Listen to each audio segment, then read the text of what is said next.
Toni can treat them people however the fuck she want to treat them people because they really like tried to share her spotlight. I don't like they tried to forcefully make her share her stardom. Made her feel bad because she wanted to live out her dreams and they felt like they deserved to be there right with her. And they didn't. Toni is... My sister Tracy once told me, Toni, when you make it, you can help all of us. Come on, you've got this. And ever since then, I've carried that with me. I've always tried to live up to that promise, but the weight of it can feel overwhelming sometimes. It's like I don't get to truly live my own life. I never talked about it before, never said a word to anyone, but ever since we started doing this show, I've finally found the courage to speak on it. Imagine growing up in a family where your own sisters end up becoming your biggest rivals. That's exactly what Toni Braxton has been dealing with since the start of her career. As the most successful member of the Braxton family, Toni's fame came with a massive weight, the unspoken expectation to carry everyone along with her. Now, after years of silently enduring it, Toni is finally opening up about how drained she feels and why she refuses to forgive her sisters, especially Trina, for continuing to pile responsibility on her, even when they were in a position to share the load. You can grow up under the same roof and still turn out completely different, and that's perfectly normal. But in the Braxton family, those differences have turned into deep divisions.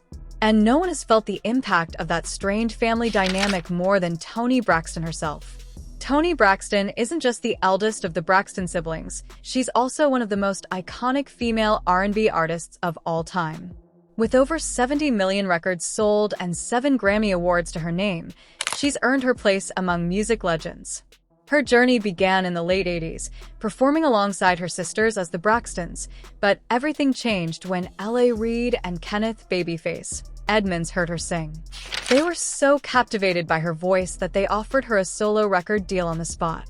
In 1993, Toni released her self-titled debut album, Toni Braxton, which became a runaway success, topping the Billboard 200 and selling over 10 million copies.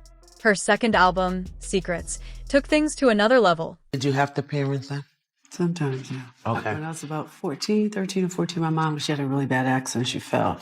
Her back was really messed up, so she was in the hospital a long time. And so I was a surrogate parent for a moment. Where was Dad? Working, had to make a living, had 6 kids. So what would it look like for you if it were different? If you didn't have that responsibility and if they weren't leaning on you, what would your life look like? Thanks to the global hit Unbreak My Heart, one of the best-selling singles of all time with more than 10 million copies sold worldwide. Over the years, Toni has released 9 studio albums, the latest dropping in 2020, and each one has left its mark on the R&B landscape.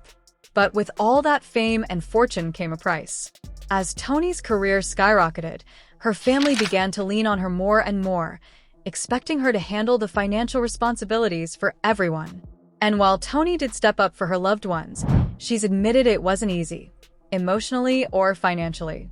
According to her, the only sister who genuinely supported her without being asked was Tamar, who stood by her through it all. Let's be clear, this all went down before Vince entered the picture. So yes, put some respect on Tamar's coin. What really pushed Toni over the edge, though, was how Trina and Tawanda constantly took more than they ever gave. Divorce and a divorced mom pretty much got nothing. I'm not going to leave my mom by herself. So I'm going to make sure my mother's taken care of.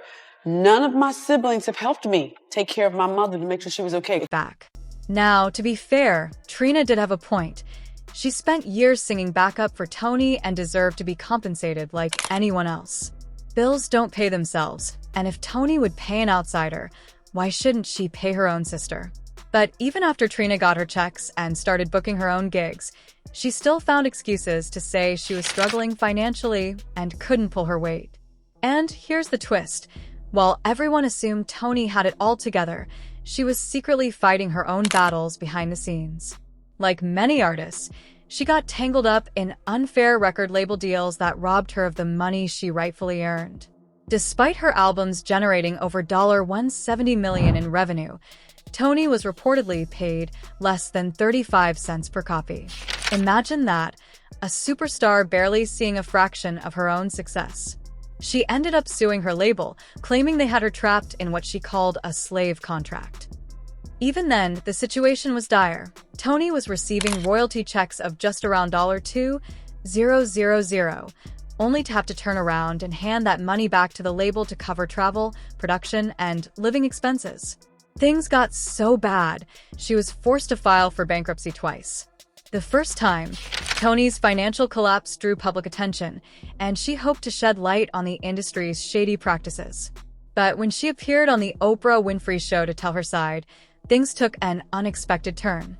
What she thought would be a moment of understanding turned humiliating fast. Oprah, who was reportedly close to LaFace executives, scolded Toni on live television for overspending, making her feel belittled. Toni later said, "She was so mean to me. I was in shock. I loved her. I looked up to her, and she basically reprimanded me." Oprah even told her, "I hear you have Gucci flatware. I'm Oprah Winfrey, and I don't have Gucci flatware." Toni, stunned, thought to herself, "You don't have it because you don't want it, not because you can't afford it." That moment left her crushed. Her second bankruptcy filing came years later, triggered by serious health issues. Toni was diagnosed with lupus and developed a heart condition, forcing her to cancel her Las Vegas residency, a move that cost her millions. On top of that, the IRS hit her with over $340,000 in back taxes, while the California Franchise Tax Board claimed she owed another $110,000. Between her medical bills and tax liens, Toni was drowning financially. Yet somehow, she managed to rebuild from scratch. Fans now see that much of her financial turmoil wasn't from lavish spending, but from being exploited by her label and constantly supporting her family. At this point, though, Toni's exhaustion runs deeper than money. She's just done feeling unappreciated. Despite loving her family, she's tired of carrying them emotionally and financially while they keep adding drama to her life. Before Tracy's passing, the sisters promised to mend their relationships, but things have only gotten worse. Tamar skipped Tawanda's wedding, and none of them showed up for Tamar and their mother Evelyn's cooking show premiere. When Toni publicly wished Tamar a happy birthday, she discovered Tamar had blocked her, with no explanation. Toni even had to call her out over it. With everything that's unfolded, fans are siding with Toni, saying she's been weighed down for far too long. She loves her family, but the reality is harsh. The Braxtons' jealousy and dysfunction have taken a toll on her peace. So the question remains, do you think Toni Braxton could have achieved even greater heights without the constant pressure of supporting her entire family? Drop your thoughts in the comments. And if you're curious why Tawanda has always had an issue with Tamar, make sure to check out the next video, because with the Braxtons, the drama never stops. Today, we're diving deep into the complex story of Toni Braxton, her rise to fame, her financial struggles, the broken family bonds, and why she still refuses to forgive Trina for taking advantage of her generosity. Before the fame, before the Grammys, before the drama, there was the Braxton family. Growing up in Severn, Maryland, Toni Michelle Braxton was the eldest of 6 kids born to Michael and Evelyn Braxton. Their home was filled with gospel music, faith, and a lot of pressure. Evelyn Braxton, their mother, was strict and deeply religious, and she always believed her daughters were destined for greatness. She kept them singing in church choirs, teaching them harmonies and discipline from a young age. By the late 80s, Toni and her sisters Tracy, Tawanda, Trina, and Tamar had formed a girl group called the Braxtons. They were talented, beautiful, and had that sisterly chemistry that caught people's attention. But the music industry can be ruthless. When they released their first single, Good Life, in 1990, it didn't get much traction. The record label didn't know how to market a group of sisters with such different looks and personalities. Then fate stepped in. 2 powerhouse producers, L.A. Reid and Kenneth "Babyface" Edmonds, heard Toni sing, and they were blown away. Her voice was rich, sultry, and emotional, the kind of sound that could carry an entire generation of R&B lovers. They offered her a solo record deal, effectively separating her from her sisters. It was a tough move, but it was the right one. And in 1993, Toni Braxton released her debut album, Toni Braxton. Toni Braxton was a massive success. It went #1 on the Billboard 200, sold over 10 million copies, and gave us timeless hits like Another Sad Love Song and Breathe Again. Toni became the voice of heartbreak, sophistication, and soul. She wasn't just a singer, she was a movement. Her deep, smoky tone and elegance set her apart from every other artist in the game. Then came her second album, Secrets, in 1996. And that's when she truly became a global superstar. The single Unbreak My Heart sold over 10 million copies worldwide, becoming one of the best-selling singles of all time. Toni Braxton was now in the same league as Whitney Houston and Mariah Carey. But as her fame grew, so did her responsibilities. Her family, still trying to find their footing in the industry, began leaning on her for help, financially and emotionally. Toni once said in an interview, "My sister Tracy told me, 'Toni, when you make it, you can help us.' And I took that to heart. From that moment, she felt it was her duty to uplift her family. She helped fund projects, paid bills, and made sure everyone was comfortable. But as time passed, that generosity turned into expectation. Instead of helping temporarily, her sisters began relying on her completely. Trina Braxton, in particular, became one of the biggest beneficiaries of Toni's success. While Trina did work as a backup singer and performer, she often leaned on Toni when times got tough. And Toni, never wanting to see her family struggle, always came through. But it wasn't just about money, it was about the emotional weight that came with always being the provider. Toni once admitted that she often felt like she could never live her own life because she was too busy carrying everyone else's. Now, to be fair, Trina had talent of her own. She sang backup for Toni, appeared on TV, and even opened her own businesses later on. But early on, she had a pattern. When money ran low, she turned to Toni. Toni didn't mind at first. After all, that's family, right? But over time, it started to feel one-sided. Trina would take, but she rarely gave back. Toni's frustration came to a head when she realized that Trina, even while earning money from gigs and brand deals, would still claim she was struggling. Toni later admitted that Trina and Tawanda had gotten too comfortable with her covering their expenses. What made it worse? Toni herself wasn't as financially secure as everyone believed. Despite her fame, she was struggling behind the scenes. For years, the world saw Toni Braxton as a rich superstar. But the reality? She was trapped in a terrible record deal. Her albums generated over $170 million in revenue for her label, yet she received less than 35 cents per album sold.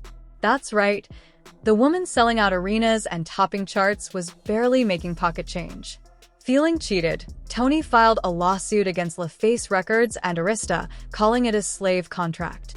At the time, she was receiving royalty checks of just around $2,000, which she had to return to the label to pay for expenses, things like travel, wardrobe, studio time, and even promotion.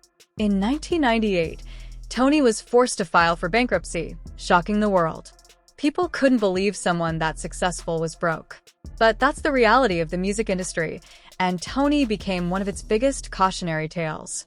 When Toni went public about her financial issues, she appeared on the Oprah Winfrey Show hoping to gain sympathy and raise awareness about the shady contracts that exploit artists. But instead of compassion, she got humiliation.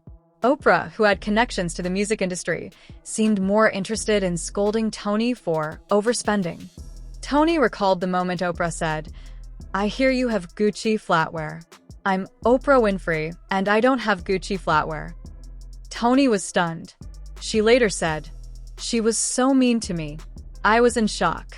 I loved her. I looked up to her, and she made me feel this small."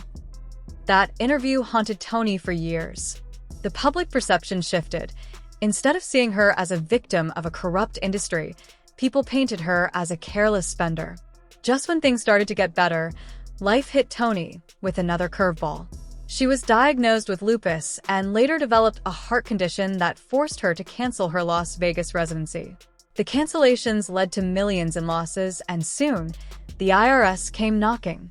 She owed over $340,000 in back taxes, and California hit her with another $110,000 lien. But what people often overlook is that during all this chaos, Toni was still supporting her family. Even when she was sick and broke, she was helping pay for her sister's needs. It's no wonder she started feeling resentful, especially toward Trina, who continued to lean on her despite Toni's own struggles. When Braxton Family Values premiered, fans finally got a glimpse of what had been happening behind closed doors. The show revealed deep cracks in the family dynamic: jealousy, competition, resentment, and secrets. Toni was often portrayed as distant or cold, but it wasn't about ego. It was exhaustion. She had carried the Braxton name for decades, while others enjoyed the perks without the same pressure. Trina, on the other hand, seemed to feel entitled to Toni's help. She once implied that Toni should pay her because she was family and had helped her career. But Toni had reached her limit. She stopped holding back and began setting boundaries, something her sisters weren't used to. When Tracy Braxton passed away in 2022, the sisters vowed to come together and put the drama behind them. For a while, fans hoped they would heal. But that peace didn't last long. Toni later revealed that the family's tension only grew worse after Tracy's death. Tamar skipped Tawanda's wedding, and none of the sisters attended the premiere of Tamar and their mother Evelyn's cooking show. When Toni publicly wished Tamar a happy birthday, she realized she had been blocked by her own sister.